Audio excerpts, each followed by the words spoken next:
más profundo. ¿Mm?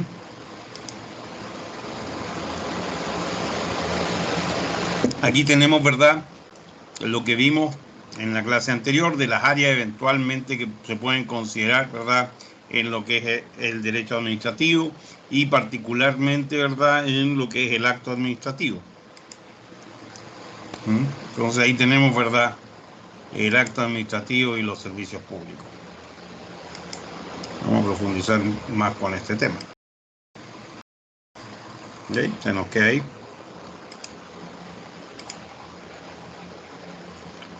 Nos queda todo pegado hoy día.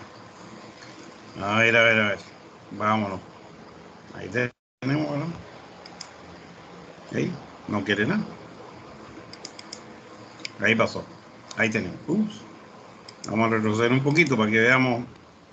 Entonces ahí tenemos, ¿verdad?, algunos de los actos administrativos que puede desarrollar la autoridad. Por lo tanto, tenemos aquí, ¿verdad?, por ejemplo, autorizaciones, autorización de un local comercial, un establecimiento, ¿verdad?, cargas administrativas, concesiones, súper importantes, lo habíamos platicado sobre esto, ¿verdad?, en el artículo 27, ¿verdad?, contratos administrativos, en este caso, ¿verdad?, depende de con quién se haga el contrato y la forma, podría ser, ¿verdad?, que esté actuando como una persona privada y por lo tanto tenga que aplicarse la ley común, convenios que puede realizar, por ejemplo, cuando el SAT hace un convenio con algún deudor importante, es decir, por ejemplo, alguien, creo que Electra está debiendo ahí como 18.000 millones de pesos en impuestos. Entonces, por ejemplo, el SAT le podría permitir que lo pague en, no sé, como a cuotas mensuales o quincenales, ¿verdad? Ahí tenemos, ¿verdad?, eso. Entonces ahí tenemos diferentes tipos de arreglos que pueden llegar las unidades administrativas con los sujetos gobernados, es decir, nosotros. Y con otros también. Porque, por ejemplo, ¿verdad?, un convenio que se realice entre el Estado de Nuevo León y el gobierno federal también es un acto administrativo. La ejecución del acto administrativo, que es llevarlo a cabo, ¿verdad? Y vamos a ver cuáles son las maneras, ¿verdad?, en que esto se puede llevar, los elementos que tiene que llevar y eventualmente la posibilidad también de la expropiación como un acto administrativo. Entonces ahí tenemos una serie de cosas, ¿verdad?, que están relacionadas con esto. Veamos si ahí volvemos. A ver si ahora puedo. Voy a tratar de iniciar la grabación. Parece que se está grabando. Sí, se está grabando. Perfecto. Entonces tenemos que los actos administrativos en general vamos a entenderlos como aquellos que realiza la autoridad administrativa, es decir, solamente la autoridad administrativa puede hacer actos administrativos. Y el objeto de estos actos administrativos puede ser el de crear, transmitir, modificar o extinguir situaciones o efectos jurídicos que están alineados con los fines públicos que la ley le confiere a esa unidad administrativa. Esa es la definición que da el maestro Raúl Reyes. También podemos ver otras definiciones, como son la que está en el diccionario jurídico, que dice que será la declaración de voluntad de un órgano de la administración pública de naturaleza arreglada y discrecional, susceptible a crear con eficiencia particular o general obligaciones, facultades o situaciones jurídicas de naturaleza administrativa. Aquí, ¿qué es lo que podemos rescatar de esto, verdad? Son declaraciones de voluntad, son lo que emerge, el producto, llamémoslo así, ¿verdad?, de la unidad administrativa, que está centrada en el tema de la administración pública, que tiene que estar arreglada, es decir, que hay unas normas que deben cumplirse. En algunos casos puede tener discrecionalidad, ya hemos hablado. ¿Y qué es lo que se puede hacer con estas declaraciones de voluntad? Bueno, crear una relación con los particulares, ¿verdad?, o con otra unidad administrativa, obligaciones, facultades, etcétera. Entonces, ahí está. Y todo esto es de naturaleza administrativa, es decir, naturaleza de derecho público. También podemos ver otra definición que nos señala que es considerado el núcleo consultual del derecho administrativo, obviamente porque eso es lo que genera, digamos, para qué tenemos, ¿verdad?, el tema del derecho público, la administración pública, ¿para qué lo tenemos? Bueno, la razón que la tenemos para que genere algún tipo de producto. ¿Bien? Y el producto que generan, ¿verdad?, todas las unidades administrativas son los actos administrativos. Ahí tenemos, ¿verdad?, esa manera. Es como el poder público se manifiesta. Bien, ahí tenemos, ¿verdad?, este elemento. Alguna gente inclusive ha llegado a considerar que estos actos administrativos hay que clasificarlos, ¿verdad? Y hay de diferentes formas. En este caso, el maestro Gavino Fraga nos aporta una clasificación que podría ser, uno, basándose en la naturaleza misma de todo acto, en el de las voluntades que intervienen, en el de la relación de estas voluntades y cómo se relacionan con la ley, el ámbito o radio de aplicación del acto, ¿verdad?, y el contenido y los efectos jurídicos. Es decir, cada uno de estos podemos clasificar, la verdad, en los diferentes parámetros. Entonces ahí vamos a tener, por ejemplo, desde la naturaleza de los actos podemos ver en aquellos que son actos materiales y actos jurídicos. Entonces cuando hablamos de los actos materiales, son aquellos que no generan efectos en derecho, pero los segundos sí generan consecuencias jurídicas, ¿verdad? En relación al tema de las voluntades, podemos ver una voluntad única, que en el fondo sería una imposición de la unidad administrativa, donde se conserva el carácter aun cuando se hagan otros caracteres de voluntad, ¿verdad? O donde hay un concurso de voluntades, es decir, donde hay varias voluntades que están incorporadas. Ahí tenemos, ¿verdad?, esas dos diferencias. También desde el punto de vista de dónde va a tener acción este acto administrativo, podemos verlo primero como un acto interno. Cuando hablamos de los actos internos, básicamente nos referimos a actos que tienen que ver con la misma administración. En otras palabras, por ejemplo, lo que es el nombramiento de funcionarios, la organización interna, ¿verdad?, los reglamentos internos de procedimiento, etcétera, etcétera, ¿verdad? Y los actos externos, que son la manifestación hacia afuera de la administración pública. Pues ahí tenemos, por ejemplo, a través de autorizaciones, permisos o concesiones. Pues ahí tenemos, ¿verdad?, el ámbito de acción. También, ¿verdad?, podemos ver que en este caso lo que habíamos señalado era que en función de esas voluntades podía ser por una parte unilateral, es decir, solamente es una orden, digamos, ¿sí?, instrucción de la unidad administrativa, ¿verdad?, y no se puede hacer absolutamente nada, o bilateral, de dos o más voluntades. Ahí tenemos, ¿verdad?, la posibilidad de hacerlo de manera colegiada, la posibilidad de hacerlo de manera colectiva o unificada. Ahí está.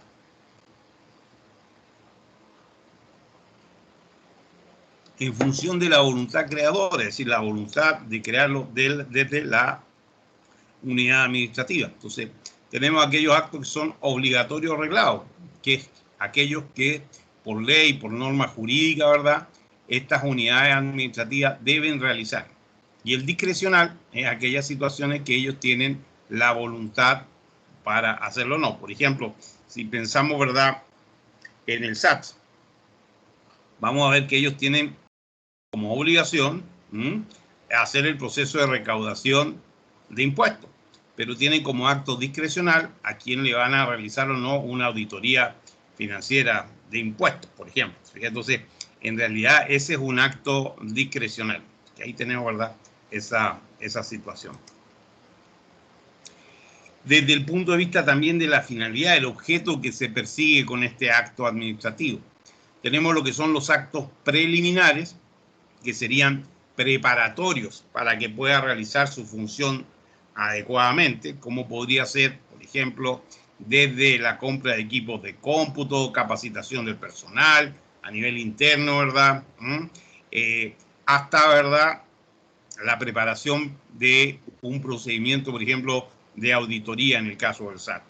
Los actos de ejecución son cuando ya este acto administrativo entra en su generación, ¿verdad? Entonces ahí tenemos que ver que tiene que ver cómo vamos a obligar a que todas las personas que estén involucradas en este acto lo deban cumplir forzosamente.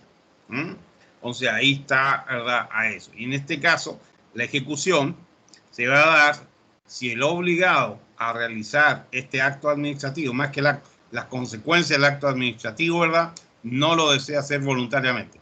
Traducido esto al castellano, la ejecución se va a centrar, por ejemplo, en que si una empresa tiene un adeudo con el fisco y simplemente dice, oye, yo no quiero pagar, bueno, entonces el fisco va a tener la autorización como acto administrativo para ejecutar, ¿verdad?, ese acto administrativo y cobrarse a través de diferentes medios, ¿verdad?, que pueden ir desde el apremio, ¿verdad?, hasta eventualmente la expropiación de derechos o de bienes. Por ejemplo, podría ser el congelamiento de las cuentas corrientes, que inclusive eso es algo intermedio. La ejecución mayor sería la apropiación de esto. Por ejemplo, hay niveles más altos todavía en el caso de Interjet, en relación a una deuda con el SAT que tenía, y el SAT la tomó, llamamos así, ¿verdad?, la intervino y se propuso administrarla de tal manera de que todas las utilidades que generara la empresa fueran directamente a pagar los impuestos que tenía pendientes.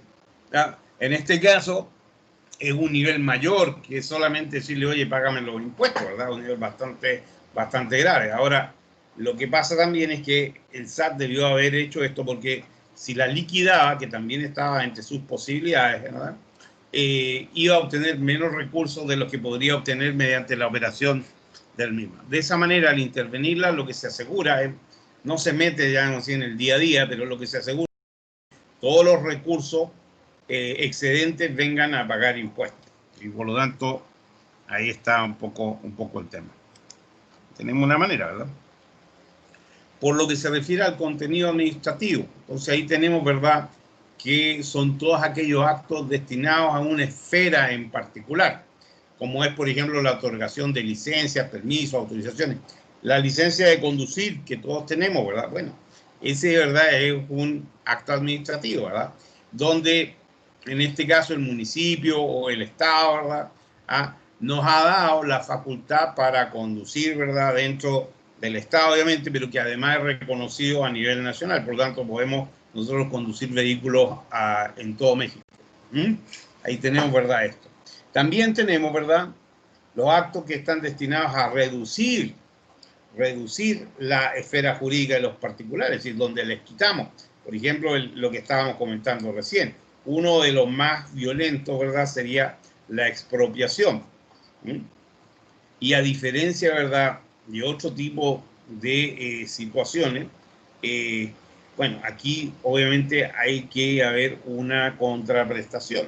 O sea, ahí tenemos que ver qué pasa con eso, ¿verdad?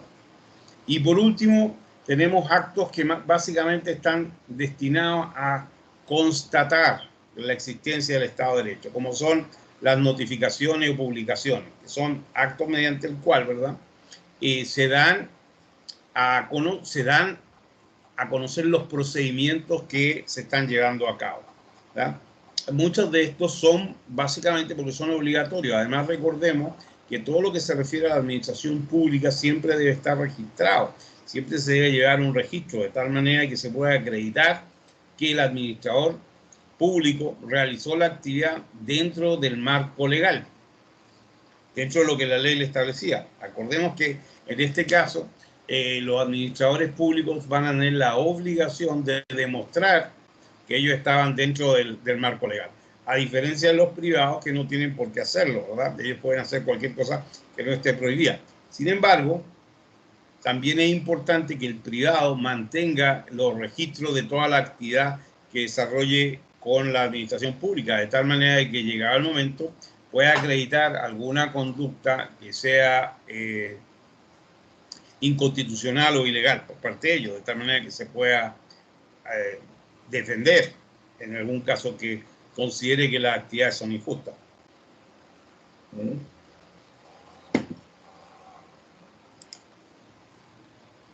Ahí tenemos algunos otros actos, como son los actos de aprobación, de dispensa, la autorización, licencia o permiso. La dispensa, que es un tema que normalmente no se habla mucho, ¿verdad? Pero la dispensa es un acto administrativo mediante el cual la autoridad, dentro de las facultades que tiene, que es el tema, ¿verdad?, podría otorgar, ¿verdad?, un beneficio a la persona. Por ejemplo, la última modificación a la Constitución, o una de las últimas modificaciones a la Constitución, que fue que se prohibió al presidente de la República, rebajar impuestos o condonar impuestos. Bueno, la condonación de un impuesto sería, ¿verdad?, una dispensa, porque es una obligación que tiene el particular, ¿verdad?, el privado, de pagar los impuestos, y el presidente, mediante un artículo constitucional, que puede dispensar, ¿verdad?, a la persona de pagar impuestos. Entonces, lo que pasó con esto es que esta dispensa se elimina, ¿no?, totalmente, pero existen otras, ¿verdad?, que las autoridades pueden dar. Normalmente este concepto de dispensa se utiliza mucho para tratar de alinear algunos aspectos que podrían ser injustos, ¿verdad?, y darle un cauce de salida. Es un poco, ¿verdad?, el tema.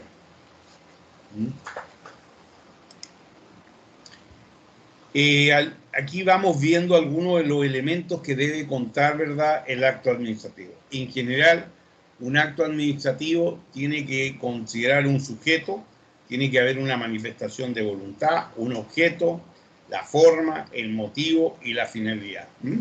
El sujeto, en este caso, ¿verdad?, es el órgano administrativo que está facultado para generar estos actos. O sea, este sujeto administrativo, ¿verdad?, va a ser aquel que la ley le confiere la función por la cual va a desarrollarse, es decir, es la propia institución pública que actúa, y que para esto, ¿verdad?, le va a dar la representación a personas físicas que van a cumplir con la ejecución material del acto. Entonces, cuando hablamos del sujeto, va a ser, ¿verdad?, la institución pública que genera el acto administrativo. Por otra parte, necesitamos la voluntad, que significa una manifestación expresa, explícita, ¿ah?, donde el órgano administrativo, esta unidad administrativa, se pronuncia en algún sentido y que va a generar consecuencias de derecho de tipo subjetivo. Es decir, el derecho, ¿verdad?, está alineado con las personas y la conducta de las personas. De nuevo, por ejemplo, el tema del SAT, que determina hacer, ¿verdad?, una auditoría. Bueno, las consecuencias de derecho de tipo subjetivo es que la persona a la cual le van a hacer la auditoría de recibir a los inspectores, entregarle toda la información que tenga, ¿verdad?, y permitir que desarrollen, ¿verdad?, esta actividad. Posteriormente, obviamente, va a emitir un acuerdo, ¿verdad?, un fallo, ¿ah?, que es el resultado de la auditoría, ¿verdad?, con las diferentes consecuencias que pueda tener, ¿verdad? Entonces, ahí tenemos, ¿verdad?, esto. Esta voluntad siempre es libre y está comprendida dentro de las facultades del órgano, sin vicios que puedan ser atribuibles al dolo, error, violencia, ¿verdad?, o contrario a la ley. En el caso, ¿verdad?, de que el acto administrativo tuviera alguno de estos elementos, se podría anular a través de un procedimiento judicial en los tribunales administrativos. La voluntad no puede ser tácita, sino que debe ser expresa. Significa que tiene que estar manifestada en un documento. No basta con que alguien diga, oye, te voy a auditar, sino tiene que haber un oficio, ¿verdad?, con que se instruye, ¿verdad?, esa auditoría. Y en el oficio normalmente deberían ir incorporados los elementos que autorizan a esta unidad administrativa a realizar esta acción. O sea, ahí tenemos, ¿verdad?, esto. En este caso, ¿verdad?, se realiza de esa forma para que los sujetos que van a ser, digamos así, ¿verdad?, sujetos, valga la redundancia, ¿verdad?, del acto administrativo, se den de manera de enterado y estén en condiciones de cumplir, ¿verdad?, estos actos y eventualmente ejercer los derechos que les confiere. Es decir, ahí está. En relación al objeto, tenemos que, ¿qué es lo que persigue la administración al emitir el derecho? El acto administrativo. Por ejemplo, en el caso de una auditoría del SAT, entonces se pretende ver si efectivamente, ¿verdad?, los impuestos que ha pagado están alineados con los ingresos que ha recibido, por decirlo de alguna manera. Entonces ahí tenemos, ¿verdad? Entonces se pueden crear, reconocer, modificar o extinguir situaciones subjetivas de derecho con mira a satisfacer el interés de la colectividad, el impuesto, ¿verdad? Tenemos que el doctor Humberto Delgadillo, ¿verdad?, señala que el objeto se identifica como la materia o contenido del acto del cual el acuerdo al derecho común debe ser cierto y jurídicamente posible. Es decir, que la materia a la que se refiere el acto sea real y pueda ser objeto de la actuación de la administración de acuerdo a la ley. Ahí tenemos, ¿verdad?, el objeto real. Algunos autores, ¿verdad?, han comentado, ¿verdad?, que estos objetos pueden ser directos o indirectos. Directo, por ejemplo, en el caso del SAT, que quiere cobrar la diferencia. Indirecto, por ejemplo, que puede ser para que cambie la conducta de la empresa, en este caso, ¿verdad?, y proceda en el fondo a pagar su impuesto correctamente. Otro de los elementos es el motivo, el móvil que lleva a emitir. ¿Por qué el SAT va a generar una orden de auditoría, por ejemplo, ¿verdad? Entonces, ahí está. Y una de las consideraciones podría ser, ¿verdad?, que encuentren discrepancia entre los ingresos, egresos y la cantidad de paga. Como por ejemplo lo que le pasó a Trump ahora. Él dice que es millonario, que recibe millones de dólares, ¿verdad? Pero según la información que se obtuvo, ¿verdad?, pagó solamente $750. Entonces, obviamente, salta a la vista, ¿verdad?, que eso debería ser un objeto de un análisis. Entonces, ahí tenemos, ¿verdad?, esta situación. Tiene que también el motivo, cuando uno genere el oficio, el acto administrativo tiene que señalarse, ¿verdad? Entonces, ahí tenemos en ese sentido, ¿verdad? También él puede interpretarse como una apreciación y una valoración de diferentes hechos y circunstancias en que se realiza, que el sujeto activo lleva a cabo para emitir la correspondiente declaración unilateral de voluntad. Ahí tenemos, ¿verdad?, en el fondo, ¿qué es lo que lleva a hacer esto? Esto podría ser unilateralmente o puede ser bilateralmente. Por ejemplo, cuando nosotros vamos a solicitar una licencia de conducir, bilateralmente. Entonces nosotros acreditamos ante la autoridad nuestra capacidad, ya sea mediante, ¿verdad?, nuestra licencia antigua o ya sea, ¿verdad?, mediante un certificado de una escuela de manejo cuando es la primera vez, ¿verdad?, que nosotros sabemos manejar.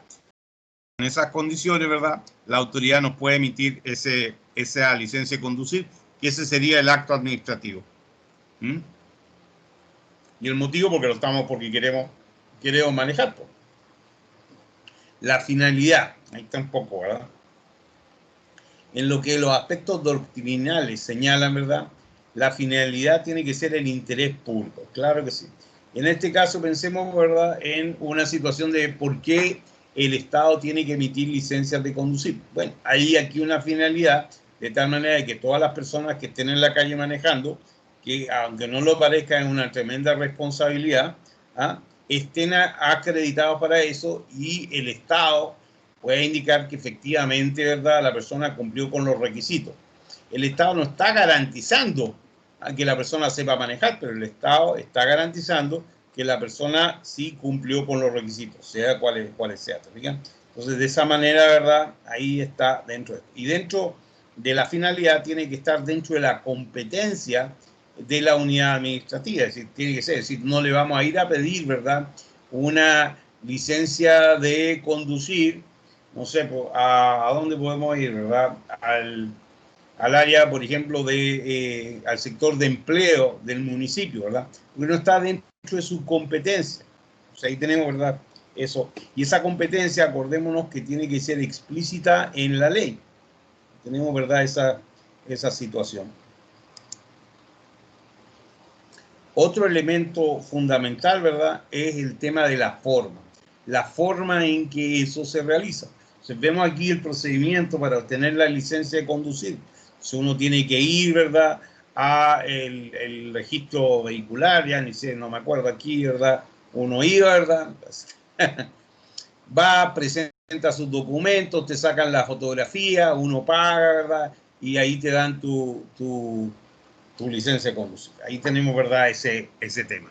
Entonces, aquí, ¿verdad?, es importante, de nuevo, señalar la diferencia que hay entre la relación del derecho privado y el derecho público, donde en el derecho administrativo, ¿verdad?, tiene que haber algún tipo de solemnidad, es decir, un documento escrito con un registro, ¿verdad?, de tal manera de que se registre esto. Entonces, cada vez que nosotros pedimos la licencia de conducir, además del documento que nos entregan a nosotros, se genera internamente otro documento que se almacena de tal manera de que ante la eventualidad, ahí va a estar, ¿verdad?, todo esto mostrado, ¿verdad? Entonces ahí tenemos, ¿verdad?, esta situación. Y esto lo que le garantiza particularmente al ente administrativo es que está actuando bajo la ley. Porque si por ejemplo, el tema de control vehicular no guardara los antecedentes de los vehículos y las personas, ¿verdad?, estaría actuando fuera de la ley. Y en ese caso sería sancionado el director o la directora que corresponda, más los funcionarios que pudieran estar involucrados. Y estas sanciones pueden ir, ¿verdad?, desde la amonestación verbal, ¿verdad?, hasta lo que es, ¿verdad?, la desvinculación, como eventualmente si hay algún tipo de elemento doloso, podría entrar también, ¿verdad?, algún delito y eventualmente terminar en la cárcel. Entonces aquí tenemos, ¿verdad? El otro aspecto es que todo esto tiene que estar dentro de la Constitución. Y dentro de la Constitución implica, ¿verdad?, que no puede violar los aspectos constitucionales. Particularmente, ¿verdad?, lo que son los artículos 14, que ya hemos hablado bastante, y el artículo 16, donde el artículo 14, acordémonos que nos hablaba de la irretroactividad, que ninguna ley puede estar con efecto retroactivo. Entonces los actos administrativos tampoco pueden generar retroactividad. Está, ¿verdad? Entonces ahí tenemos, ¿verdad?, esta situación. La retroactividad nos habla de la eficiencia que reconoce la ley en virtud del cual puede afectar hechos o actos ocurridos anteriormente a la vigencia de la ley. Eso es lo que se considera, ¿verdad? Y el principio de no retroactividad debe aplicarse a todo lo que son los actos administrativos, considerando, ¿verdad?, que la administración tiene que actuar dentro de la ley y sin retroactividad. O sea, ahí tenemos, ¿verdad?, esto. Porque eventualmente se pueden lesionar los derechos personales, las garantías constitucionales y los derechos humanos de las personas que estén sujetos. Y en el artículo 16, ¿verdad?, nos indica, ¿verdad?, que nadie puede ser molestado en su persona, familia, domicilio, papeles, posiciones, sino en virtud de un mandamiento escrito de la autoridad competente. Nuevamente aquí vemos dos cosas. Por una parte, que no se puede afectar a la persona, pero por otra parte que solamente se podría, ¿verdad?, hacer algo en relación a la persona si se tuviera un documento escrito por la autoridad competente. Esto también es interesante. Autoridad competente. En otras palabras, por ejemplo, un inspector del SAT no podría pasarte una infracción de tránsito, al igual que un policía de tránsito no podría hacerte una auditoría. Y básicamente no es un problema de si la persona sabe o no sabe, sino que está fuera de la competencia del ente administrativo. Ahí tenemos, ¿verdad? Ahora bien, tenemos que, para que este acto administrativo se pueda cumplir legalmente, tiene 5 requisitos que debemos cumplir. Lo primero es la competencia, que es la potestad del órgano jurisdiccional. Es decir, que el ente administrativo que esté aplicando este acto administrativo sea competente para hacerlo. Lo segundo es que tiene que ser en forma escrita. Entonces, de nuevo, ¿verdad?, porque la ley lo obliga, uno, y porque hay que generar respaldo de todas las actuaciones. Entonces, lo que vamos a ver es que el acto administrativo y el mandato constitucional nos indican que la manera en que se puede manifestar el acto administrativo tiene que hacerse por una manera escrita y no tácita o verbal. Entonces, eso es lo que nos va a garantizar, ¿verdad?, la certeza jurídica. Por otra parte, tiene que estar fundamentado, es decir, cuál es la razón por la cual se está llevando a cabo, de tal manera de ver si efectivamente corresponde o no, ¿verdad?, al tema, ¿verdad? El tema de la motivación, ¿por qué, verdad, se hace, verdad, esta situación? ¿Por qué el SAT va a hacer una auditoría a una empresa y no a otra? O sea, ahí tiene que explicar de manera clara qué es lo que motiva a la unidad administrativa, ¿verdad?, a realizar este acto administrativo, ¿verdad? Y lo otro, que es el principio de la legalidad, es decir, que todas las acciones y en particular los actos administrativos deben estar dentro de la ley. Por lo tanto, ¿verdad?, esto implica que se debe interpretar el principio explícito de la separación de poderes y se debe aplicar la ley de manera explícita, tal cual como está escrita. Entonces, ahí tenemos, ¿verdad? Entonces, la estructura, ¿verdad?, del acto administrativo, cómo se desarrolla, ¿verdad? Y ahí está. Y una vez que desarrollamos, lo que pasa, ¿verdad?, es que para que esto pueda adquirir validez y existencia, entonces implica que el acto administrativo puede crear, reconocer, transmitir, modificar y extinguir situaciones o situaciones administrativas. ¿Ok? Eso es lo que hace el acto administrativo. El acto administrativo, una vez que se genera, tiene que ser acatado obligatoriamente por el gobernado. Ahí tenemos, ¿verdad?, la primera situación. Es una obligación nuestra. Y eventualmente a terceros que pueden haber estado involucrados en esto, ¿verdad?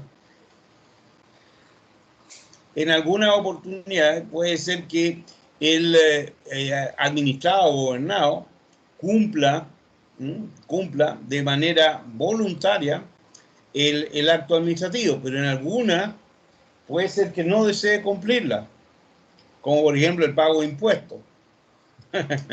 No desea cumplirla. Entonces, en relación a eso, ahí sí tenemos una situación donde la autoridad administrativa puede, a través de las herramientas que tiene, actuar con la coerción para obligar al sujeto obligado a cumplir y que así el acto administrativo surja efecto. En relación a eso, vamos a ver que aquí se van a generar, por una parte, derechos reales y por otra parte, derechos personales. En el caso de los derechos personales, que está también considerado como las obligaciones o de crédito, es la facultad que corresponde a una persona a exigir de otro sujeto pasivo un determinado cumplimiento de una obligación de dar, hacer o no hacer. Estas facultades, que son de orden jurídico, son atribuidos a un individuo como otras posibilidades de actuación para reconocer su propia personalidad jurídica. Pues ahí tenemos, ¿verdad?, como las personas, y esto personas también estamos hablando del ente administrativo. Pues ahí tenemos, ¿verdad?, esta situación. Por otra parte, tenemos todo lo que son los derechos reales. Y los derechos reales son aquellos que se le atribuyen a una persona natural o jurídica, de tal manera de que pueda hacer un dominio sobre una cosa. Es la facultad que corresponde a una persona sobre una cosa, por ejemplo, una propiedad, y sin sujeto pasivo individualmente contra aquella que puede dirigirse el derecho personal. Entonces, el derecho personal son los derechos que tenemos nosotros como personas, ¿verdad?, para exigir conductas. En cambio, el derecho real es cuando nosotros nos hacemos en este caso, de algún tipo de bien. Entonces, ¿cuándo se extingue? Aquí vamos viendo también importante. Cuando el acto administrativo, que es de carácter individual, se extingue. Primero, naturalmente, cuando cumple con su finalidad. Es decir, una vez que tú, por ejemplo, pediste que te pagaran una multa por, qué sé yo, por pasarse una luz roja, ¿verdad? Bueno, en ese momento, cuando se paga la multa, se termine, ¿verdad?, el acto. ¿Por qué? Porque cumplió su finalidad. Cuando hay, por ejemplo, una expiración del plazo. En este sentido, ¿verdad?, la expiración del plazo, por ejemplo, podría aplicarse a una concesión. O sea, acordémonos que las concesiones son actos administrativos y que el tema, ¿verdad?, es que se terminó el plazo y se acabó y se murió nomás la cosa. Hay que hacer una nueva concesión si que corresponde o renovarla, que para efectos prácticos es lo mismo, ¿verdad? Entonces ahí tenemos, ¿verdad? Cuando este acto administrativo esté sujeto a una condición o término suspensivo, es decir, que haya un plazo en el cual no se pueda realizar el acto administrativo. ¿Ah? Cuando haya una condición resolutoria, es decir, cuando ya se tome una solución sobre el tema del acto administrativo, ¿verdad? Cuando exista una renuncia del interesado, por ejemplo, en el caso de una concesión, ¿ah? Cuando el acto que se dicta en beneficio de él y no sea en perjuicio del público. Entonces, por ejemplo, una persona podría renunciar, ¿verdad?, a una concesión. Por revocación, pues también ahí, ¿verdad?, que es cuando la misma autoridad lo revoca, ¿verdad? Y por último, por nulidad. ¿Ya? Ahí tenemos, ¿verdad?, la manera en que los actos administrativos pueden extinguirse. Esto genera efectos, ¿verdad? Entonces ahí tenemos, ¿verdad? Lo primero, ¿verdad?, es que genera efectos directos de acuerdo al acto administrativo, ¿verdad? Puede generar obligaciones y derechos. Derechos, por ejemplo, en el caso de una concesión. Derechos en el caso, ¿verdad?, de la licencia de conducir, donde a través del acto administrativo, ¿verdad?, el Estado nos otorga la posibilidad de manejar por las calles. Entonces tenemos el derecho de andar por la calle en un vehículo. La obligación es que tenemos que respetar, ¿verdad?, el reglamento de tránsito. Ahí está. Tiene que estar alineado con todo lo que son los elementos de legalidad, es decir, tiene que estar dentro de la ley. Entonces, no nos puede dar una licencia de conducir una unidad administrativa que no esté facultada para ello, ¿verdad? Y son personales intransmitibles, es decir, no le puedo prestar mi licencia de conducir a mi novia o mi novio, ¿verdad?, para que vaya a pasear. En otras son personales e intransmitibles, son de uno, ¿verdad? Entonces ahí tenemos, ¿verdad?, esas situaciones. Desde un punto de vista de la aplicación, de la ejecución, que la ejecución, ¿verdad?, significa la manera en que esto se lleva a cabo, ya sea voluntariamente por parte del sujeto obligado o de manera coercitiva por parte de la unidad administrativa hacia el sujeto obligado. Tenemos que esto genera, ¿verdad?, eventualmente estas consecuencias y otorga eventualmente derechos y obligaciones. Los derechos, ¿verdad?, podría ser, ¿verdad?, el derecho a apelar, el derecho, ¿verdad?, a audiencia, y las obligaciones es la obligación a cumplir. Ahí está. La puede cumplir voluntariamente. Como por ejemplo, te llega una notificación, tú vas y la atiendes. O una infracción de tránsito, vas el día que corresponde, ¿verdad?, y pagas, punto. Y ahí se cumplió voluntariamente. De lo contrario, ¿verdad?, el poder administrativo tiene la potestad de hacerlo cumplir de diferentes maneras, ¿verdad? Pero esas maneras tienen que estar siempre alineadas con la Constitución y con las mismas leyes que esta señala. Por ejemplo, alguna manera, ¿verdad?, en que la administración pública puede hacer cumplir estos actos administrativos puede ser a través del apremio contra el patrimonio. Es decir, si no cumples, te voy a embargar tu propiedad, por ejemplo. La ocupación o entrega de bienes por la vía de la expropiación. Es decir, alguien que debe, ¿verdad?, alguien puede llegar, ¿verdad?, y sacarle la cosa, ¿verdad? La aplicación de sanciones administrativas, multas, ¿verdad?, o pérdida, por ejemplo, de la licencia, que te la sellen de anulada, ¿verdad? Apercibimientos múltiples y eventualmente inclusive hasta el uso de la fuerza pública. Ahí tenemos, ¿verdad?, algunas maneras.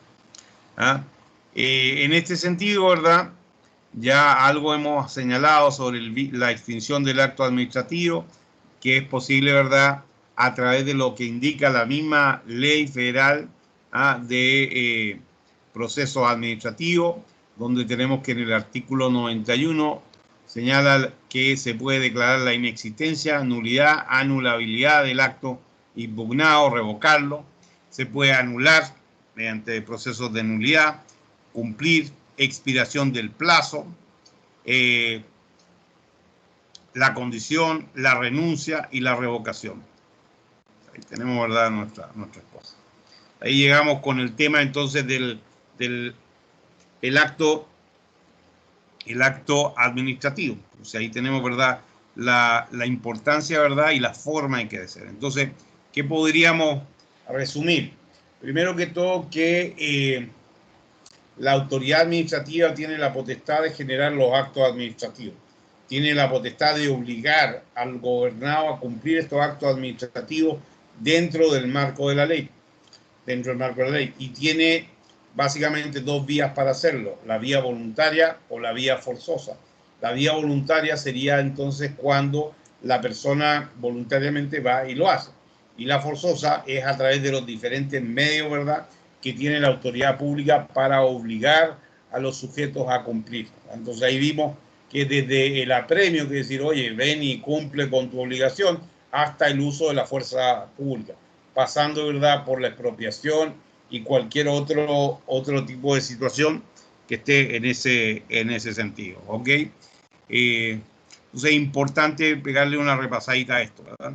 ¿Cómo nos afecta a nosotros dentro del marco legal este tema de los actos administrativos? Bueno, de todas maneras, siempre acordémonos que vamos a estar relacionados con el Estado, ¿ah?, aunque estemos, digamos, en el mundo privado, porque el Estado es quien nos va a dar las autorizaciones de construcción, lo que nos va a dar las autorizaciones, ¿verdad?, de operación, las licencias de conducir, ¿verdad?, etcétera. Entonces, tenemos que conocer, ¿verdad?, en qué está o no. Muchas de estas cosas nosotros las manejamos casi implícitamente, ¿verdad? Oye, necesito la licencia de conducir, entonces voy, pido aquí, allá y listo, ¿verdad?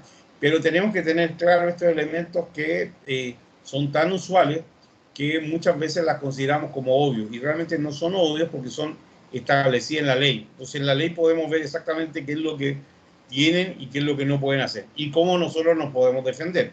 En general, la manera más clara de defenderse es acudir a los tribunales administrativos en caso de que uno considere que tiene una falta, ¿verdad?, por parte de alguno, ¿verdad?, de estas unidades administrativas. Después tenemos todo lo que es el tema de la función pública y los servicios públicos. Ya hemos también platicado algunos temas de esto y vamos de alguna manera a verlo un poquito, ¿verdad?, agregarle algo más de a la sopa, ¿verdad?, del tema de los servicios públicos. Entonces, primero, y volviendo, como me dice un poco al principio, la base, ¿verdad?, es que el Estado está obligado a ofrecer servicios públicos. Ahí tenemos, ¿verdad?, esa es su función.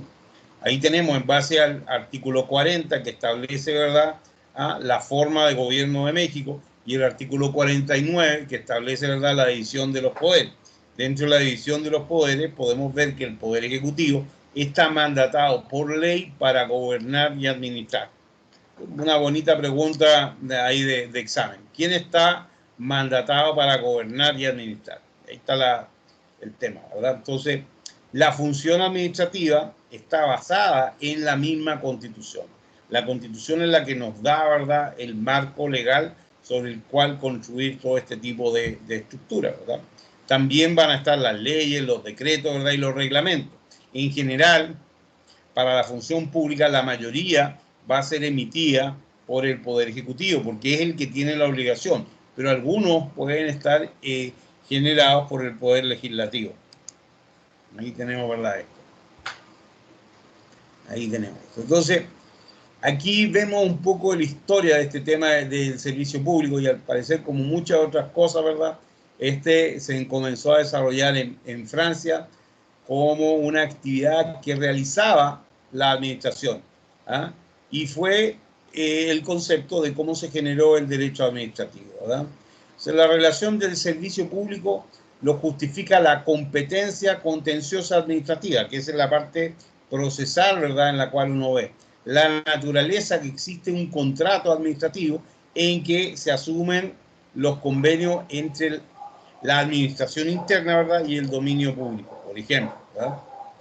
Esta noción de alguna manera ha ido cambiando y el régimen se ha ido traduciendo en una actividad más específica y más clara. Entonces, aquí hay algunos algunos autores que han definido, pueden ver que las definiciones son bastante antiguas, o siguen vigentes, ¿verdad? Que es un servicio técnico prestado al público de una manera regular y continua para satisfacción de una necesidad pública y por una organización pública. A ver si lo podemos ir desglosando un poquito esto, ¿verdad? Servicio técnico significa, ¿verdad?, que lo va a ofrecer a alguien que es especializado, que sabe de lo que está haciendo, ¿verdad? Ahí está, ¿verdad? Que se presta, ¿verdad?, al público, es decir, a todos, de una manera regular. Es decir, regular, aquí estamos hablando de reglamentado, que existen, ¿verdad?, los antecedentes que permiten normar cómo se debe hacer esto. Continua, es decir, en la medida que haya necesidad de estos servicios, se siguen prestando. Y para satisfacer una necesidad pública o de una organización pública, es decir, ahí está, ¿verdad? Y es emitido, ¿verdad?, por la administración central, por el Poder Ejecutivo, ¿verdad? Otra definición nos dice que es una acción o prestación, es algo que alguien da, ¿verdad?, de la administración pública activa, es decir, el Estado, directa o indirectamente. ¿Por qué directa? Porque puede ser prestado por ellos o puede ser prestado por terceros. O sea, ahí tenemos, ¿verdad?, este tema. Entonces, aquí vemos que esto está también orientado a satisfacer necesidades colectivas. O sea, ahí vamos viendo, ¿verdad?, en este caso. Entonces, aquí vemos qué es lo que podemos ver aquí. Actividad técnica, es decir, especializado, alguien que realmente sabe cómo hacer estas cosas. Otro satisface las necesidades colectivas, es decir, que son necesidades uniformes en toda la población y realizado por un poder ejecutivo. En otras palabras, ¿verdad?, es el presidente o presidenta, ¿verdad?, a través del poder ejecutivo quien la puede desarrollar. Ahí tenemos, ¿verdad?, que tenemos una excepción en el marco legal nuestro, que es el tema de las concesiones, donde son unidades administrativas explícitas, ¿verdad?, que pueden dar estas situaciones, ¿verdad? Deben permanecer, es decir, deben ser ofrecidas mientras exista esa necesidad. Y lo importante es el tema de la falta de lucro. Ahora, cuando hablamos de falta de lucro, no significa necesariamente que el servicio tiene que ser gratuito, ¿no? La falta de lucro implica que no hay una intención de generar una ganancia. Pero sí podrían ser servicios ofrecidos al costo de lo que cuesta. Por ejemplo, el hecho de sacar un certificado, ¿verdad?, de antecedentes no penales. Por lo menos que te cobren, ¿verdad?, lo que es la hoja de papel, ¿verdad?, y la tinta que se gastó ahí, que no es mucho tampoco, ¿verdad? Pero sí podría ser. Entonces ahí está un poco el tema. Estos servicios públicos entonces se centran en satisfacer estas necesidades colectivas. Entonces, vamos de nuevo, técnica, una actividad técnica directa o indirecta en la cual la administración pública lo genera. Ahí está. La clave está en que es sin propósito de lucro. Entonces, el sin propósito de lucro, a veces alguien podría interpretarlo que deben ser gratuitas. Obviamente, lo ideal es que sean gratuitas y de hecho el Estado tiene muchas herramientas y muchos servicios que son gratuitos. Por ejemplo, el servicio de seguridad, hablemos del ejército, la policía es gratuita, desde el punto de vista de nosotros, ¿verdad? Pero pueden haber otros, como son las mismas concesiones, por ejemplo, no tienen por qué ser gratuitas, ¿verdad? Porque si alguien lo piensa, dice, mira, nosotros, el Estado te va a dar a ti la posibilidad de explotar una mina. Entonces, ¿verdad?, tú te vas a ganar mucho dinero con la mina. Entonces, ¿por qué no nos paga a nosotros algo? Entonces, las concesiones mineras, por ejemplo, podrían perfectamente, ¿verdad?, cobrarse tranquilamente y que no sean gratuitas. Ahí está, ¿verdad? En ese sentido, volvemos a recordar cómo habíamos definido que los servicios públicos se podían clasificar. Pues aquí volvemos a recordar esto, ¿verdad?, que podían ser a nivel federal, a nivel estatal, a nivel municipal y a nivel internacional. Y ya, ¿verdad?, vamos a repasar, ¿verdad?, esto. Entonces ahí tenemos, ¿verdad?, que estas prestaciones pueden ser de orden material, como ya lo habíamos visto, y aquí lo reforzamos un poco más, ¿verdad?, como son la entrega de cosas materiales, como sería, ¿verdad?, la distribución de agua, gas, electricidad, que son cosas fundamentales para la vida. Antiguamente, el agua cada uno tenía que arreglarse, la verdad, como pudiera. Entonces, ahí teníamos, ¿verdad?, una de las situaciones. A propósito del tema del agua, una cosa que podríamos comentar es que el crecimiento del Imperio Romano, y particularmente de Roma, ¿verdad?, se debió a la factibilidad y a la posibilidad que tuvieron los romanos de traer mediante acueducto, ¿verdad?, agua a su ciudad. Porque si no, la ciudad no tenía la suficiente agua como para mantener, ¿verdad?, a toda la población. Y estas fuentes de agua originalmente eran fuentes para beber, para lavar, para que los animales pudieran beber agua. Ese era el objetivo, no era un objetivo de belleza. Pues ahí está un poco el tema, ¿verdad? También tenemos las prestaciones de orden financiero. Acordémonos que ya habíamos hablado de lo que está establecido en el artículo 4, las famosas becas estudiantiles. Entonces ahí tenemos, ¿verdad?, algunas ideas, ¿verdad? Ahí tenemos, ¿verdad?, algunas ideas.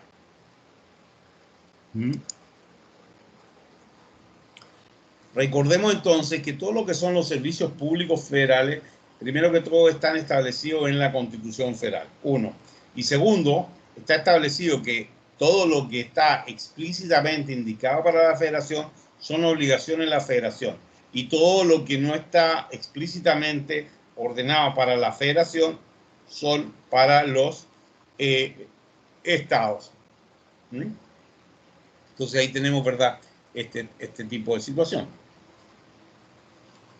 Tenemos algunos servicios como son aquellos señalados, ¿verdad?, en el artículo 27 del tema, ¿verdad?, de dar concesiones, de manejar el tema del petróleo, el tema, ¿verdad?, del sistema eléctrico, el tema de los minerales radioactivos, etcétera, ¿verdad?, que pueden ser realizados solo, directamente por el Estado, concurrente, es decir, con particulares, ¿verdad?, u otros que podrían ser, ¿verdad?, en ese sentido, como son los elementos, por ejemplo, la radiodifusión, que a través de las concesiones se puede ofrecer este tema, ¿verdad?, o concurrentes que con otras entidades, ¿verdad? Entonces ahí tenemos, ¿verdad?, este tema.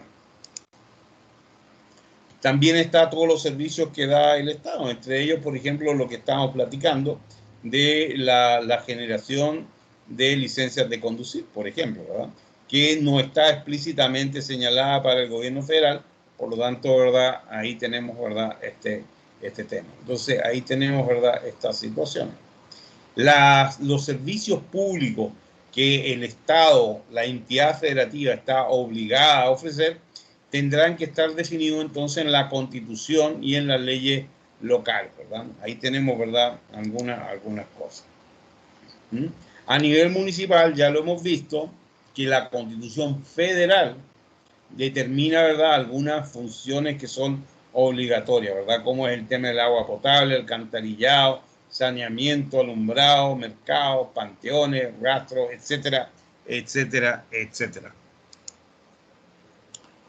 Y también vemos lo que son los servicios públicos internacionales, que es cómo se manifiesta, ¿verdad?, el Estado de México, ¿verdad?, a nivel internacional mediante sus acciones. Ahí podemos ver, por ejemplo, los problemas sanitarios, educativos, asistenciales, etcétera. Los principios, ¿verdad?, que habíamos comentado también, pero aquí los repasamos y los profundizamos, ¿verdad?, en que el servicio público tiene que ser con una estructura general, es decir, que todos tienen derecho, ¿verdad?, a usar estos servicios. La uniformidad e igualdad, es decir, que a todos se les tiene que llegar en la misma forma. La continuidad, es decir, que el servicio, mientras se requiera, no debe interrumpirse. La regularidad, es decir, que el servicio debe estar reglamentado. La obligatoriedad, es decir, que el Estado tiene la obligación de prestar ese servicio. La persistencia, en el sentido de que mientras esté la necesidad, siga, ¿verdad?, ofreciéndose ese servicio. Y la adaptación del servicio, en la medida, ¿verdad?, que cambien las necesidades de la gente. Ahí tenemos, ¿verdad?, en este caso, algunos de los organismos descentralizados de Nuevo León y, por lo tanto, ¿verdad?, algunos de los servicios que ofrece nuestro Estado a nivel de entidad. Como, por ejemplo, ¿verdad?, el tema de los diferentes museos que ofrece, ¿verdad? Que es cultura, las escuelas técnicas, como es el caso de los CONALEP, ¿verdad? El Colegio de Estudios Científicos y Tecnológicos, el Colegio Militarizado, que son preparatorias, ¿verdad? Consejo Estatal de Transporte y Vialidad, el Consejo de las Artes y Cultura, el Consejo Constructor de Infraestructura Física y Deportiva, ¿verdad? El Instituto de Capacitación y Educación para el Trabajo en el Estado de Nuevo León, el Instituto de Control Vehicular, el Instituto de Defensoría Pública de Nuevo León, el Instituto de Investigación, Innovación y Estudios de Posgrado para el Estado de Nuevo León, el Instituto de Seguridad y Servicios Social de Trabajadores del Estado, el Instituto del Agua del Estado de Nuevo León, el Instituto Estatal de Seguridad Pública y el Instituto Registral y Catastral del Estado de Nuevo León. Estos, por una parte, ¿verdad?, son organismos descentralizados de Nuevo León, pero hay que acordarse, ¿verdad?, que son servicios del Estado. ¿Por qué son servicios? Porque esto está financiado, ¿verdad?, esencialmente por el Estado. Ahí tenemos, ¿verdad?, esto. Ahí tenemos, ¿verdad?, la operadora turística, el parque fundidora que hemos mencionado, ¿verdad?, sobre la concesión de operar también, ¿verdad?, la promotora de desarrollo rural, la red estatal de autopistas, ¿verdad?, el régimen de protección social en salud, servicios de agua y drenaje de Monterrey. Vimos ahí, ¿verdad?, dónde estaba la responsabilidad a nivel estatal y municipal de eso. Los servicios de salud de Nuevo León, el sistema de caminos de Nuevo León, el sistema de radio y televisión de Nuevo León y el sistema de transporte colectivo, el metro, de Metro Rey. Ahí tenemos, ¿verdad?, los sistemas de manejo ecológico y procesamiento de desechos, el sistema para el desarrollo integral de la familia de Nuevo León, la unidad de integración educativa, diferentes universidades. Ahí tenemos, ¿verdad?, la Universidad de Ciencias de la Seguridad, Universidad Politécnica de Apodaca, de García, la Universidad Tecnológica de Cadereyta, Mariano Escobedo, Linares, Santa Catarina. Vemos cómo está involucrado, ¿verdad?, el Estado en diferentes unidades administrativas que ofrecen servicios públicos. Ojo con esto, que estas unidades entonces pertenecen a la entidad de Nuevo León. ¿Por qué no estaba la Universidad Autónoma? Bueno, porque la Universidad Autónoma, al ser autónoma, no responde directamente hacia el Estado, ni siquiera hacia la Federación, sino que tiene ahí, ¿verdad?, sus presupuestos autónomos. Entonces ahí tenemos, ¿verdad?, los temas más importantes en relación a lo que son los servicios públicos, ¿no? Ya después lo vamos a profundizar un poco más, pero yo creo que con esto estaríamos, ¿verdad?, aquí, ¿verdad? Por otra parte, aquí, ¿verdad?, el Estado, ¿verdad?, necesita recursos. Entonces tenemos, ¿verdad?, ciertos recursos que son las propiedades, que son activos fijos. ¿Cómo puede el Estado adquirir las propiedades? Y aquí vamos a entrar, ¿verdad?, a temas bastante complicados, ¿verdad? Entonces, algunos medios, ¿verdad?, podría ser a través de la expropiación, a través de la nacionalización, a través de la estatización, a través de la esquilmación, a través del decomiso, que tiene que ser en este caso judicial. También está la posibilidad de limitar la propiedad a los particulares, como es el caso de la requisición, y las modalidades de la propiedad privada, en la cual se obliga a que una propiedad tiene que destinarse a un uso específico, ¿verdad? Y uno de los medios que están prohibidos sería, ¿verdad?, la confiscación. Ahí está un poco la cosa. O sea, a través de estos diversos procedimientos vamos a ver cómo se puede hacer. Por ejemplo, lo que es la expropiación, la requisición, el decomiso, la nacionalización de los productos, de las propiedades. Entonces, el tema de la expropiación es un procedimiento administrativo, es decir, es un acto administrativo en virtud del cual el Estado adquiere la propiedad de bienes de particulares por razones de utilidad pública y mediante indemnización. Entonces ahí tenemos, ¿verdad?, esto. según lo establecido en el artículo 27 constitucional. Entonces, la expropiación es una manera en que el Estado va a adquirir la propiedad de particulares, obviamente que no es suya, ¿ah? Y tiene que ser por utilidad pública. Por lo tanto, en el acto administrativo que uno va a generar en la expropiación, tiene que justificar la utilidad pública. Y por el otro lado, ¿verdad?, tiene que generar una indemnización, que ya vimos, ¿verdad?, que siempre estaría en un punto de discusión, porque va a haber una diferencia entre lo que el comprador, el Estado, pretende pagar y lo que el vendedor considera que vale su propiedad.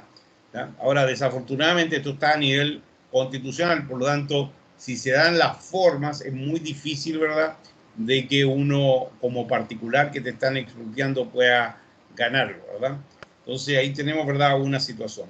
Y lo que habíamos dicho también es que el valor de la indemnización de estas propiedades va a ser el valor catastral, sobre el cual, ¿verdad?, las personas han ido pagando impuestos de estas propiedades durante su vida. Entonces, en ese sentido hay que ahí arreglar esa situación. Y en ese sentido vamos a tener que los bienes que van a poder ser expropiados son bienes inmuebles como muebles. Es decir, no solamente propiedades, que uno pensaría, ¿verdad? También pueden ser, por ejemplo, automóviles, ¿verdad? Changarros, ¿verdad? Carritos, ¿verdad?, para la venta de hot dogs, ahí vaya, ¿verdad? El tema está en demostrar, ¿verdad?, dónde está la utilidad pública particularmente. Esa es la parte más difícil. Es la parte más difícil, ¿verdad? Entonces ahí tenemos, ¿verdad?, eso. Además tiene que tener, ¿verdad?, la calificación de las causas de utilidad pública. Es fundamental que nosotros, a través del acto administrativo, señalemos de manera explícita cuál es la utilidad pública, porque lo que va a pasar es que si esa utilidad pública no está claramente demostrada, ¿verdad?, la persona a la cual le están tratando de expropiar ese bien va a acudir al tribunal y va a demostrar que la causa de utilidad pública no es tal y por lo tanto van a prohibirle, ¿verdad?, la expropiación al Estado. Y lo otro, ¿verdad?, la declaratoria de utilidad pública, es decir, primero que hacer, y el pago de la indemnización. O sea, ahí tenemos, ¿verdad?, estos temas. ¿Ah? Entonces, son las leyes las que van a determinar las causas de utilidad pública. Ahí tenemos, por ejemplo, el caso de que se está haciendo ahora una nueva presa, ¿verdad? Entonces ahí está la utilidad pública, que Nuevo León no va a tener agua para beber y por lo tanto necesitamos prepararnos para los próximos años. Ahí tiene que estar, ¿verdad?, todo bien armado, porque si no, no se va a poder expropiar la propiedad. Entonces, tenemos que tener mucho cuidado, ¿verdad?, con esto. El proceso de nacionalización, otra forma, ¿verdad?, de hacerse de la propiedad. Y este es un proceso mediante el cual uno toma una empresa privada, una industria privada, los activos, ¿verdad?, de esa, y los hace parte de la propiedad pública de un gobierno nacional o estatal. La nacionalidad, vamos a tener aquí bienes privados, pero también puede ser, ¿verdad?, aquellos activos que el gobierno requiera. Podría ser, ¿verdad?, a nivel de municipio, a nivel de estado, ¿verdad?, y que sea operado por el Estado. Ahí está. Lo opuesto a la nacionalización es la privatización. Es la privatización. Cuando se nacionaliza, estos bienes, estas empresas, estos activos, ¿verdad?, pasan a ser parte de la nación y administrados, ¿verdad?, por el Estado. Aquí en México, ¿verdad?, tenemos el caso particular de la nacionalización del petróleo por una parte, ¿verdad?, y de la banca por la otra. Ahora, lo curioso es que en el caso de la banca se nacionalizó, se privatizó, se nacionalizó y se volvió a privatizar. Es un concepto aquí filosófico, ¿verdad?, de, en el fondo, quién administra mejor y quién genera mayores beneficios, ¿verdad?, para la sociedad. Entonces, cuando el Estado, ¿verdad?, que la administración que están haciendo los particulares de ciertos bienes, como por ejemplo en este caso el petróleo, es ineficiente, entonces uno podría decir, oye, es más eficiente que el Estado lo administre. En general, podemos ver procesos de nacionalización en aquellos gobiernos o estados donde consideran que ellos son más eficientes que el privado. Y podemos verlo, por otro lado, ¿verdad? La privatización o no nacionalización en aquellos gobiernos en que digan básicamente, oye, yo me voy a concentrar en mis funciones específicas que están establecidas por la ley, ¿verdad? Y la Constitución, y ustedes dedíquense a estas otras cosas. Ahora, el problema de la nacionalización, nosotros lo vemos particularmente con el caso de Pemex, ¿ya? Cuando el petróleo está muy alto, ¿verdad? El precio, oye, es maravilloso porque genera un montón de recursos. Pero cuando está bajo, oye, significa que todos los mexicanos tenemos que estar financiando a Pemex. Además está el problema de que al ser una administración burocrática estatal, ¿verdad? Le quitamos por un lado flexibilidad y son sujetos de muchos abusos. Mientras más esfera cumpla el gobierno, es decir, mientras más área de competencia tiene el gobierno, es más probable que se genere mayor corrupción o mayores situaciones no deseadas. Entonces ahí está un poco la cosa. Ahora alguien podría decir, sí, pero realmente no aportan mucho, ¿verdad? Porque se llevan toda la lana. Bueno, se le puede cobrar un impuesto, dentro del tema de las concesiones se puede cobrar un valor por, en este caso, por barril o por lo que sea, de tal manera de que sea una manera compartida. Por ejemplo, en Cuba y en China, ¿verdad? La participación privada se mantiene, ¿verdad?, en un 49% y el 51% es del Estado. Entonces, de esa manera dejan hacer, ¿verdad? Dejan hacer a las empresas y cuando obtienen utilidades, bueno, el 51% es para el Estado. ¿No? Entonces ahí está un poco la cosa. Esas son las reglas del juego, básicamente. Si tú quieres participar bien y si no, bien también. Pues ahí tenemos, ¿verdad? Esto. Habitualmente van a ser industrias relativamente estratégicas. ¿Eh? Que nadie se va a meter, por ejemplo, a estatizar, ¿verdad?, el tema de la fábrica de tortillas. Primero que son muchas, ¿verdad?, y muy difícil de controlar, ¿verdad? Entonces ahí tenemos, ¿verdad?, esto. Por ejemplo, el transporte, telecomunicaciones, energía, la banca, recursos naturales, etcétera, ¿verdad? Entonces ahí tenemos, ¿verdad? En realidad se puede nacionalizar todo si nosotros queremos, ¿verdad? Esa sería una situación de comunismo, básicamente, ¿ah? Cuando todo está nacionalizado. Pero se ha demostrado a lo largo de la historia que cuando han generado estas nacionalizaciones masivas, ¿verdad?, la calidad de la economía ha decaído significativamente. Vemos, por ejemplo, la situación de Rusia hoy día, ¿verdad?, como consecuencia de todos los años que estuvieron con políticas socialistas. En el caso, ¿verdad?, de Cuba también, ¿verdad? En el caso de Venezuela, que es lo peor que hay. En el caso, curiosamente, alguien podría decir, bueno, pero mire, el caso de China. Sí, pero el caso de China es una contradicción en sí mismo, porque realmente lo que ellos manejan, ¿verdad?, es un capitalismo de Estado. Es un capitalismo, más que comunista. Ellos se pueden llamar comunistas, pero la verdad es que no son comunistas. La verdad es que ellos hacen un capitalismo de Estado. El Estado es el que agresivamente persigue, ¿verdad?, los negocios. O sea, ahí tenemos, ¿verdad?, esa diferencia.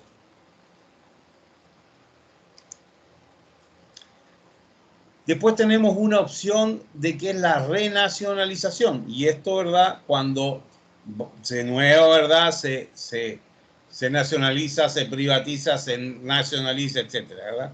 En el caso de México tuvo que nacionalizarse la banca cuando hubo un proceso de quiebra masivo por situaciones externas e internas que se produjeron. Entonces ahí tenemos, ¿verdad?, ese tema, ¿verdad? Entonces ahí tenemos, ¿verdad?, la privatización inversa o renacionalización. Ahí tenemos, ¿verdad?, esto. ¿Mm? Una de las características de la nacionalización va a ser la administración directa, ¿ah?, por parte del Estado, ¿verdad? Ahí tenemos, ¿verdad?, esto.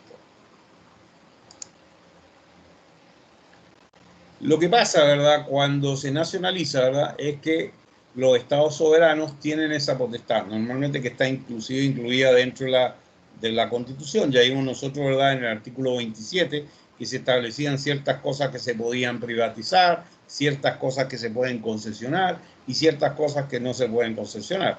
Y también explicaba un poco, ¿verdad?, el proceso de expropiación. Ahí estaba un poco, ¿verdad?, el tema. Entonces, en ese sentido, se puede, ¿verdad?, pensar en que, de nuevo, esta forma es que el Estado considera que no está siendo bien administrado y no hay una repartición social adecuada a lo que se refiere al costo y beneficio de la industria. Entonces ahí tenemos, ¿verdad?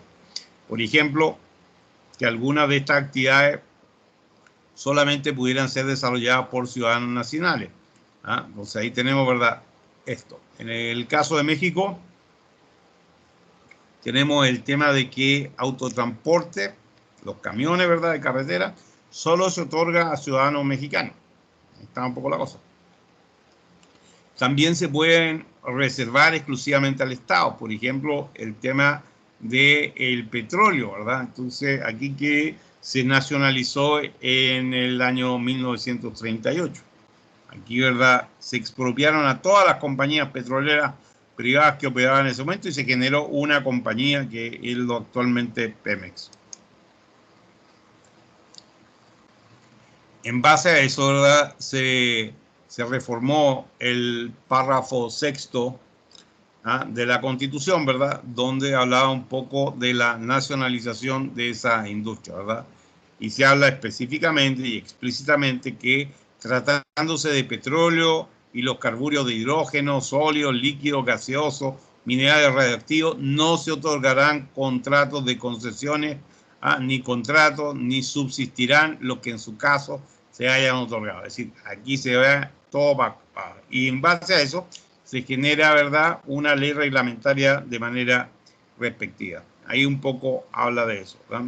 Entonces, vamos a indicar que va a corresponder a la nación generar, conducir, transformar la energía eléctrica. O sea, ahí tenemos, por una parte, lo señalado en relación al petróleo, por otra parte, lo señalado en la parte de energía eléctrica.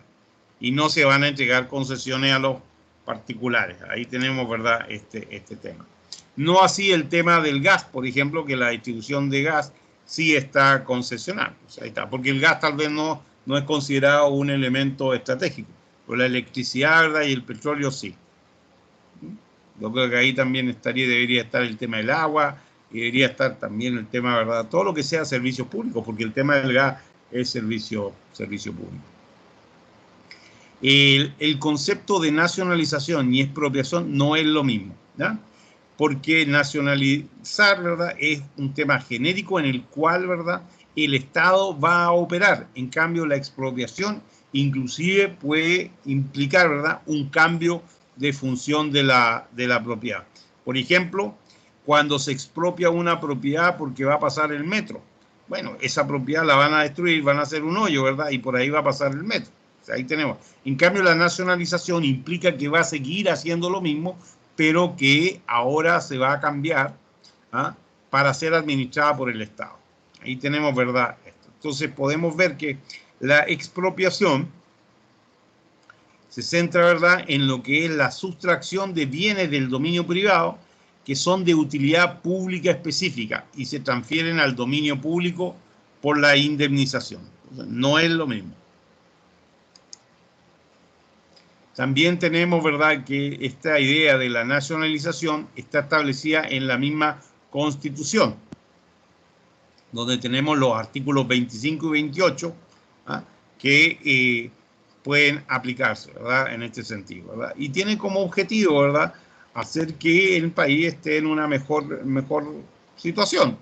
Ahora, la verdad es que muchas veces no es así, porque uno es lo que uno cree que puede hacer mejor. Siempre, ¿verdad?, parece que el pasto es más verde al otro lado. Es decir, siempre el Estado piensa que lo puede hacer mejor, ¿verdad?, que los privados. Pero la realidad, ¿verdad?, es que, como dicen por ahí, pastelero a tus pasteles. Entonces, aquí vemos que hoy día estamos pagando la consecuencia, ¿verdad?, de haber nacionalizado el petróleo. ¿Y cuál es la consecuencia? Y que hoy día, ¿verdad?, esta es una empresa que está a pérdida y que todos nosotros tenemos que financiarlo. Esos recursos que se van a Pemex, y ojo, Pemex está ya planteando, por ejemplo, un programa de refinanciamiento de $20,000 millones, un chorro de lana. Entonces, resulta, ¿verdad?, que ese dinero podría perfectamente estar destinado a otras necesidades más urgentes, como son los temas de salud, por ejemplo, o de educación también. O sea, ahí tenemos, ¿verdad?, esta situación. O sea, ahí tenemos, ¿verdad?, este tema, ¿verdad? Con este proceso de la nacionalización se crean organismos descentralizados, como es el caso del Petróleo Mexicano, la CFE, ¿verdad? Y lo que fue en su momento los Ferrocarriles Nacionales de México, que también fue eventualmente concesionado. Ahí tenemos, ¿verdad? Esto. En el caso de la nacionalización, Eduardo Noboa señala, ¿verdad?, que procede la nacionalización cuando se trata de recursos naturales o medios de producción, pudiendo no mediar indemnización. Interesante. A diferencia de la expropiación, en el caso de la nacionalización, no necesariamente media la indemnización. Ahí está. La indemnización siempre va a ser necesaria, según lo que dice ahí. Ahí está un poco, ¿verdad?, el tema. En el caso de otro proceso mediante el cual el Estado se puede hacer de bienes, es la requisición. En este caso, la requisición va a ser también un procedimiento administrativo. Eso significa, ¿verdad?, que tiene que ser realizada como un acto administrativo, en el cual la autoridad que genera este acto administrativo y que debe estar dentro de su competencia, la generación, ¿verdad?, de estos actos administrativos, va a ocupar, va a usar temporalmente un bien inmueble, ¿ah?, de tal manera de que se va a apropiar, ¿verdad?, de esto por un periodo determinado, y exige que esto es la prestación del servicio personal por causa de utilidad pública y mediante indemnización. Es decir, la requisa, ¿verdad?, tiene que ser de utilidad pública y tiene que generar indemnización. En ese sentido, tenemos dos tipos de requisición. La militar, que se produce en tiempos de guerra, y la requisición en tiempos de paz. En el artículo 26 de la Constitución se indica, ¿verdad?, que en la guerra los militares podrán exigir alojamiento, bagaje, alimentos y otras prestaciones en los términos que establece la ley marcial correspondiente. Ahí tenemos, ¿verdad?, este tema. El decomiso, ¿verdad? El decomiso es una forma en que los bienes pasan a la propiedad del Estado, ¿sí?, porque estos están involucrados en la comisión de algún ilícito. Si el delito es intencional, se decomisan los instrumentos, objetos y los productos lícitos e ilícitos. Si el delito no es intencional, solo los ilícitos pasan al Estado. Entonces, cuando hablamos de un decomiso, esto está alineado, ¿verdad?, con un delito. Y un delito son aquellos que están señalados explícitamente, ¿verdad?, en el Código Penal o en las diversas leyes, y que son tipificados, es decir, identificados y sancionados. ¿Por qué? Por el Poder Judicial. Por lo tanto, el decomiso puede ser una consecuencia, ¿verdad?, de una sentencia judicial. Ahí tenemos, ¿verdad?, esto. Ahí tenemos, ¿verdad?, los diferentes artículos, el 24, el 40, el 172, etcétera, etcétera, etcétera, ¿verdad?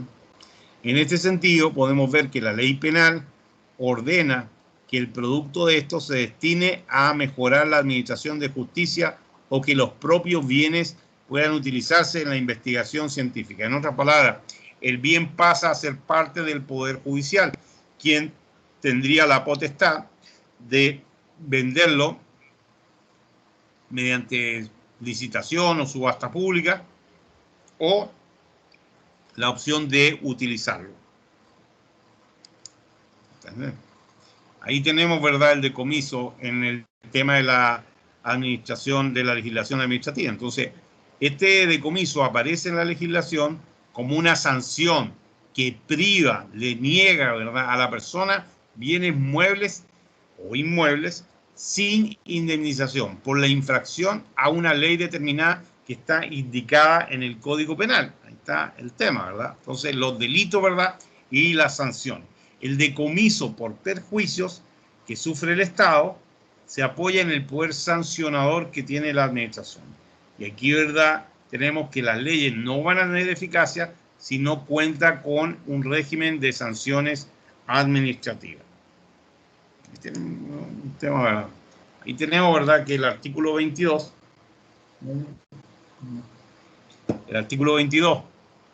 señala, ¿verdad?, que no se va a considerar la confiscación la aplicación de bienes de una persona cuando sea decretada para pago de multas o impuestos, ¿verdad?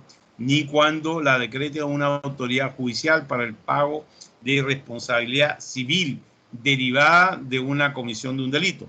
Claro, porque los delitos están en relación a los temas del derecho penal. Entonces, bueno, si solamente son para cubrir, ¿verdad?, los delitos, entonces no habría responsabilidad civil, ¿verdad?, y no se podrían aplicar, ¿verdad?, para otro tipo de situaciones. Entonces ahí tenemos, ¿verdad?, esto.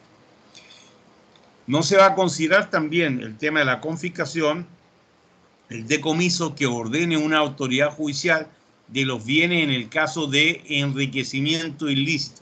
Ese enriquecimiento ilícito es uno de los delitos que pueden producir los funcionarios públicos. O sea, ahí tenemos, ¿verdad?, esto, ¿no? También la aplicación al Estado de bienes asegurados que causen abandono, aquellos bienes que han sido abandonados, ni bienes cuyo dominio se declare extinto en sentencia.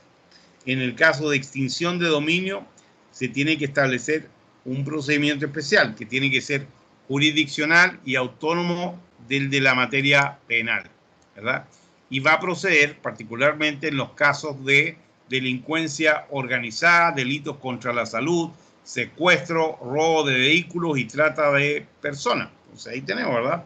Entonces, aunque estos sean instrumentos, objetos del delito, ¿verdad?, la sentencia podría efectivamente, ¿verdad?, determinar que el hecho ilícito sucedió, por lo tanto, ¿verdad?, realizar el decomiso. Aquellos que no son instrumentos, ¿ah?, pero que han sido utilizados para ocultar o mezclar bienes del delito, ¿verdad? Aquellos que estén siendo utilizados para la comisión de delitos por un tercero. En este caso, por ejemplo, ¿qué pasa si uno le renta una casa a un delincuente y en su casa, ¿verdad?, cometen un delito de secuestro o homicidio? Bueno, existe la posibilidad, de acuerdo a este párrafo, ¿verdad?, de que su casa, que no tiene nada que ver con el delito, ¿ah?, pudiera ser decomisada. Entonces, para no decomisar, ¿verdad?, se tiene que acreditar que no se tenía conocimiento del delito. Entonces, si tú no puedes acreditar eso, te la pueden decomisar. Entonces, ahí tenemos, ¿verdad?, esta situación. También para todos aquellos elementos que estén titulados a nombre de terceros, pero que sea suficiente para determinar que existen delitos patrimoniales o delincuencia organizada. Esto es lo que se conoce como los palos blancos, ¿verdad? En el sentido de que si tú, para evitar que te sancionen, ¿verdad?, y te decomisen los bienes, los colocas a nombre de otra persona, si uno puede determinar que en realidad eso es ficticio y no es real, entonces también podría ser decomisado. Ahora, otra manera, ¿verdad?, es la extinción de dominio. La extinción de dominio. En este caso, ¿verdad?, podemos indicar que es una forma que está reglamentada por una ley, ¿verdad?, y que la base de la ley es el artículo 22 constitucional, y que básicamente señala que va a ser jurisdiccional y autónomo de la materia penal, y va a proceder en los casos de delincuencia organizada, delitos contra la salud, secuestro, robo de vehículos y trata de personas. Ahí hay que especificar, ¿verdad?, bien la participación que tuvieron estos productos. Ahí tenemos, ¿verdad?, esta situación. Cualquier persona afectada puede interponer un recurso para demostrar la procedencia lícita de esto, de tal manera de evitar que se produzca esta extinción de dominio. Entonces ahí tenemos, ¿verdad?, esta situación. Después tenemos la confiscación. Ahí tenemos, ¿verdad?, que la confiscación es una sanción a los enemigos, adversarios, ¿verdad?, del poder público, ¿no?, mediante el cual se priva de los bienes y estos pasan a ser parte de bienes del Estado. El Imperio Romano, ¿verdad?, cada vez que tenía necesidad de dinero, lo que hacía, ¿verdad?, era que confiscaba los bienes, ¿verdad? Pues ahí tenemos, ¿verdad?, a lo largo del Imperio Romano, la Edad Media, ¿verdad?, y en algunos regímenes dictatoriales de nuestros días se utiliza la confiscación como una eficaz forma para destruir el poder económico de los enemigos. Esta forma de adquirir bienes está prohibida en nuestra Constitución, ¿verdad? Entonces, ahí está un poco, ¿verdad?, este tema. En ese sentido, podemos decir que el artículo que estábamos mencionando, el artículo 22, no se va a considerar como confiscación de bienes la aplicación total o parcial de los bienes de una persona hecha por la autoridad judicial para el pago de la responsabilidad civil resultante de la comisión de un delito o para el pago de impuestos o multas. Tampoco se considerará confiscación el decomiso que se ordene de una autoridad judicial de los bienes en caso de enriquecimiento ilícito.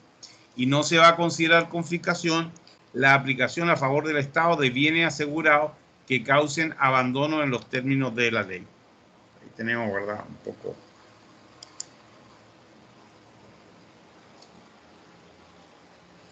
Entonces, en términos, ¿verdad?, de resoluciones judiciales, se va a tener que dictar una resolución judicial previo al procedimiento, de tal manera que se otorgue el derecho a audiencia a terceros, que ya habíamos hablado, ¿verdad?, en el artículo 14, ¿verdad?, y que se acredite efectivamente que se ha cometido el delito previsto por la ley. O sea, ahí tenemos, ¿verdad?, estas situaciones.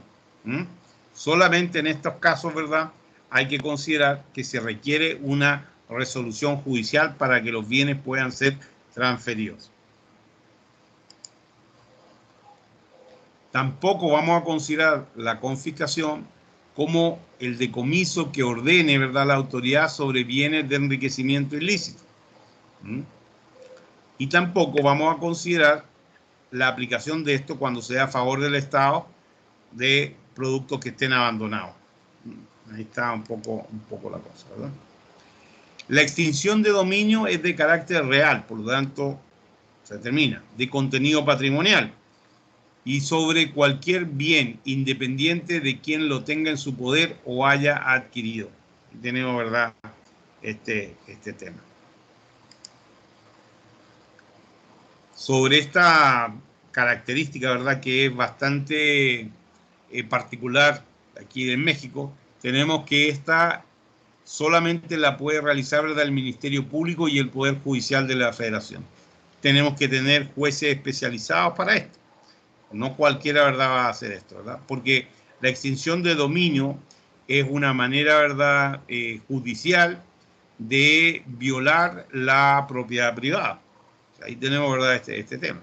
Está regulada por la Ley Federal de Extinción de Dominio, ¿verdad?, que se va a reglamentar a partir del artículo 22 constitucional, ¿verdad? Y en este caso, la extinción de dominio no genera ninguna contraprestación ni compensación de ningún tipo. Ahí está un poco este tema. Entonces, vamos a ver que esta extinción de dominio, ¿verdad?, se va a desarrollar a través de procesos penales, ¿verdad?, a pesar de que no se haya determinado una responsabilidad penal. Entonces, en el caso de que al final salga no culpable o inocente la persona que está siendo aplicada la responsabilidad penal, entonces puede exigir la reparación del daño. En el caso de que hayan desarrollado, ¿verdad?, actividades de ya se haya eliminado, ¿verdad?, la propiedad. Entonces, si esta donación proviene de una entidad federativa, municipio o otra institución, contrato privado lo puede otorgar cualquiera de ellos, dependiendo, ¿verdad?, de la estructura que tenga eso, ¿verdad? Y vemos cómo nuestra doctrina en derecho administrativo ha concebido esto como una manera ilegal y arbitraria, que realiza, ¿verdad?, el Estado, apoderarse de un bien de un particular. Entonces, no encuentra en ese sentido mucho respaldo ni en la Constitución ni en las leyes, pero ahí está, ¿verdad? Se usa de manera muy excepcional. O sea, ahí tenemos que la confiscación, ya habíamos platicado un poco, ¿verdad?, de estos temas, ¿verdad? La confiscación. Ahora, para que se produzca, ¿verdad?, necesitamos, ¿verdad?, que esta situación implique que obedezca a carácter personal con relación al propietario, que se invoque como una causa del apoderamiento las faltas cometidas por el propietario y que los bienes no aparezcan calificados por la ley como de utilidad pública ni de interés general. Entonces no se puede hacer ahí. Y que se ejecute como una medida de castigo o represión. Ahí tenemos, ¿verdad?, algunas de sus características, que va a ser de orden público, es decir, el Estado, no genera indemnización, se impone por conductas antilegales, ¿verdad?, ilegales, es de orden penal y se da mucho en regímenes no democráticos de facto. Eventualmente puede ser, ¿verdad?, un arma política que puede afectar, ¿verdad?, a las personas. Y estos bienes podrían estar destinados eventualmente a obras públicas. Yo creo que hasta aquí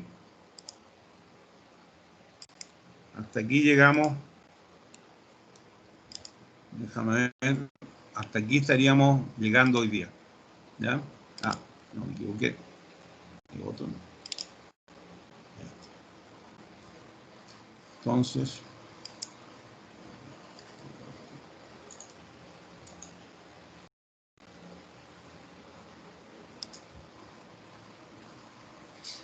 no sé si hay alguna pregunta por parte de ustedes, alguna consulta sobre estos temas.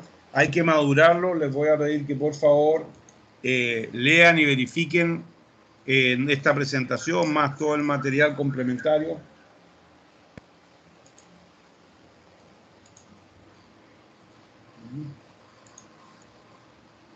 De tal manera de que lo podamos ver. Entonces, consultas o preguntas. Consultas o preguntas sobre el tema que estamos viendo.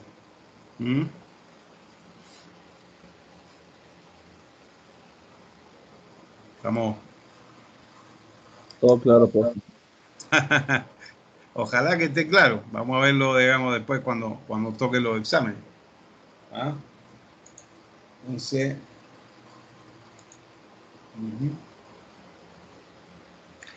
consultas o dudas sobre este tema. Yo creo que lo que hay que hacer aquí básicamente va a haber que repasar estos temas y en base a que les vaya surgiendo consultas o dudas, las vamos a ir aclarando. Entonces, yo diría que en principio para la próxima clase les voy a pedir justamente que repasen estos temas, los temas que hemos visto, digamos, la semana pasada y esta clase, de tal manera que empecemos a revisarlo para que ya la próxima clase, ¿verdad?, podamos tener esto más claro. No sé si alguien tiene alguna duda o consulta.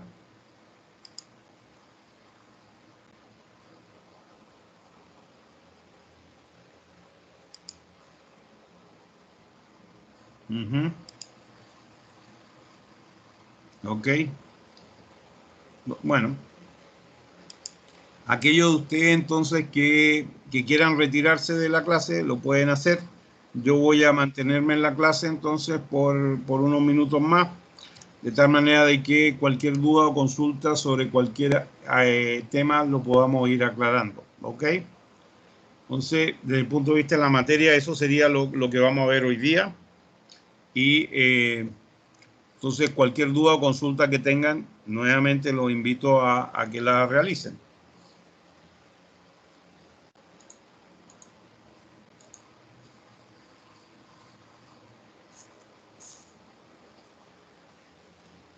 Profe, pusieron por ahí, por el chat, que tienen una duda. A ver, voy a ver por aquí por el chat, a ver qué es lo que pasa. Gracias. A ver, veamos. Voy a abrir el chat, a ver qué es lo que hay. Profe, yo igual tengo una duda. Sí, claro. Acerca de lo de, ¿cómo se llama? El decomiso. Ya. Tengo ciertas dudas acerca de cómo es que se decomisa cuando es un acto ilícito no intencional. Lo que pasa es que en el caso, a ver, primero que todo, ¿verdad? La acción del acto administrativo lo realiza, ¿verdad? Lo puede realizar la autoridad que sea competente. ¿Ok? Ese sería como quien dice el primer elemento. ¿Ya? Lo segundo, ¿verdad?, es que El decomiso, ¿verdad? Solamente se puede hacer sobre aquellos bienes que estuvieron involucrados en el delito, ¿verdad? Que estuvieron eventualmente involucrados en el delito. Si hay bienes que no estuvieron involucrados, no corresponden. Déjame ver aquí, vamos a repasar este tema para ver bien. Me parece verdad que era por aquí abajito. Ahí estamos viendo sobre el tema del decomiso. No, para abajo, por aquí. A ver, veamos bien el tema del decomiso. Un momento.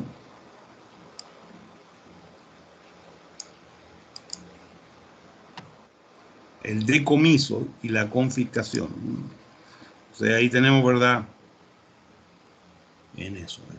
Básicamente, yo te diría que el decomiso, ¿verdad? Tiene que ver primero con la autoridad, que tiene que ir la facultad para tomar esto, que básicamente sería en función de una orden judicial, una sentencia o fallo, que podría ser generado por el Ministerio Público o el mismo tribunal, y que tiene que estar centrado solamente en aquellos bienes que estuvieron involucrados en la comisión de delito, tanto directa como indirectamente. Un poco lo que yo comenté, por ejemplo, ¿verdad? Si una banda de delincuentes organizados renta una casa, ¿verdad?, para cometer sus delitos, entonces la casa podría ser sujeta de decomiso porque fue utilizada para cometer el delito. Entonces ahí lo que pasa es que el dueño de la propiedad va a tener que demostrar que en realidad siempre no, ¿verdad? Que él no sabía lo que estaba haciendo. Pero si existen los elementos de prueba que sí se estaba cometiendo el delito con conocimiento del dueño de la casa, sí se la pueden decomisar. O sea, ojo a quien le rentamos, digamos, las propiedades, ¿verdad? O lo que sea, ¿verdad? Aquí Carla está consultando, ¿verdad? No sé si fue suficiente o no. Sí, profe. Ok. Aquí Carla está consultando sobre el PIA. No sé, ¿qué quieres que te explique del PIA? Carla, si no maestro, tienes... perdón, ¿Perdón? prender el micrófono. Si no tienes capacidad en el equipo, puedes hacer la consulta por el chat. Lo que pasa es que en el PIA dice que hagamos un diagrama y un ensayo, pero no entiendo muy bien a qué se refiere. Bueno, a ver, en el caso del PIA, es que tú tienes que describir, ¿verdad?, los funcionamientos de los poderes, ¿ya? Entonces tienes que describir el poder ejecutivo, legislativo y judicial de la Federación, y el ejecutivo, legislativo y judicial del Estado de Nuevo León. Entonces lo que tienes que hacer es describirlo y después tienes que hacer, ¿verdad?, un diagrama en el cual tú muestras cómo se genera esto, ¿verdad? Así a grandes rasgos yo te podría decir, por ejemplo, el poder, ¿verdad?, que sale un grafiquito al poder ejecutivo, el poder legislativo y el poder, ¿verdad?, judicial. En el poder legislativo vamos a colocar, ¿verdad?, las dos cámaras, en el caso del poder federal, ¿verdad?, en el caso del que sea el local, solamente el Congreso local. En el ejecutivo, las diferentes dependencias que tiene, ¿verdad? En el legislativo, en el judicial vamos a colocar ahí la Corte Suprema, los tribunales de circuito, los juzgados distritales. Eso es lo que se refiere al gráfico. No sé si quedó ahí más o menos, Carla. Ok, sí, ya, maestro. Y otra pregunta, en donde dice aspectos a evaluar, dice actividad en inglés. ¿Tenemos que poner algo en inglés No te preocupes de eso. No te preocupes de eso. No, la actividad no la van a hacer en inglés. Así que no hay problema. Ok, Eso es gracias. para las actividades que tienen que tener un componente de inglés. Ahora, en el caso particular del área de derecho, y particularmente del derecho interno, solamente puede ser hecho en español, porque cuando empezamos a traducir del inglés, ¿verdad?, al español, cambian los sentidos de las palabras. Entonces, mejor no meterse en eso, ¿verdad? Si estamos ahí. ¿Alguna otra duda o consulta?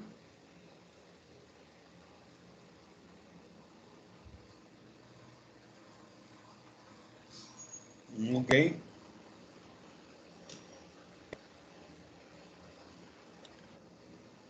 Profe, también le quería comentar algo.